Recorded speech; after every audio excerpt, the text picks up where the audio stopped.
പ്രവചനങ്ങളും പേടിയെല്ലാം അങ്ങനെ മാറ്റി വെച്ച് ജൂലൈ 5 എല്ലാ ദിവസം പോലെ കഴിഞ്ഞു പോയി. അങ്ങനെ റിയോ തത്സുക്കിയുടെ ഭൂകമ്പ പ്രവചനം പാളി. ഞാനിപ്പോൾ ഈ എടുത്തിരിക്കുന്ന ഈ വീഡിയോ ഇത് യൊക്കോഹാമ ബേ എന്ന് പറയുന്ന സ്ഥലത്ത് അവിടെ ഉച്ചയ്ക്ക് ഞാൻ പോയപ്പോൾ ഉള്ളതും ഈ കാണുന്നത് ചൈന ടൗണിൽ ഉള്ള കാഴ്ചയാണ്.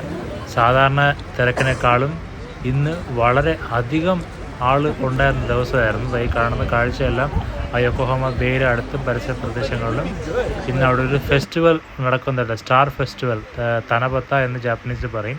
സ്റ്റാർ ഫെസ്റ്റിവൽ കാണാൻ ഇത്രയും ആൾ വരുമെന്ന് ഞാനും പ്രതീക്ഷിച്ചില്ല. ഇത് കണ്ടപ്പോൾ ഞാനും ഒന്ന് അമ്പരന്നു. പ്രതീക്ഷിച്ചതിലധികം ആളുകളുണ്ടായിരുന്നു. അത് വന്നതിന് കാരണം മറ്റൊന്നുമല്ല, ഈ കാണുന്ന ഇത് തന്നെയാണ് ലാൻഡൻ. ഈ ലാൻഡൻ കാണാൻ വേണ്ടി തടിച്ചുകൂടിയ ആളുകളാണ്.